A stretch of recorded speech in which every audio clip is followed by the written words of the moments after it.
గుర్తుది polishing machine కొన్నాం. MRP 48,000 ఉంది, అంత పెట్టయితే కొనలేదు. ఎట్లా అంటే ఒక డెన్ కూలర్ ఉంది, ఇంకో డెన్ కూలర్ ఆర్డర్ చేసినాము, దానికి ఆఫర్లు వచ్చిందనమాట. వర్త్ ఎట్లా అంటే సూపర్ డే సేల్స్ ఉంటాయి, అవి మంచిగా ఆఫర్స్ ఉంటాయి. సో ఎవరైనా ఇంతవరకు వర్త్ వాడని వాళ్ళు ఉంటే వర్త్ యూజ్ చేసుకోవచ్చు మెకానిక్స్.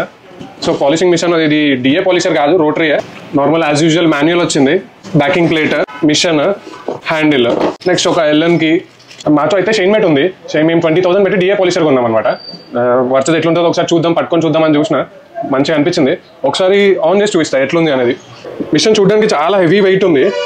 నార్మల్గా లోకల్ బ్రాండ్స్ ఉన్నాయన్నమాట. 10,000 వరకు ఉన్న బడ్జెట్లో ఒక 2-3 కొన్నాం అనమాట ఇట్లాంటిదే రోటరీ పాలిషర్. అది ఎట్లా అంటే 1 స్పీడ్లో కూడా అసలు హ్యాండ్ వైబ్రేషన్కి తట్టుకోలేదన్నమాట. ఇదేం లేదు, వైబ్రేషన్స్ ఎటువంటి వైబ్రేషన్స్ లేవు. 1లో పెట్టిన 6 వరకు ఉన్నాయి, జస్ట్ నాయిస్ వస్తుంది, వైబ్రేషన్స్ అయితే ఏం లేవు.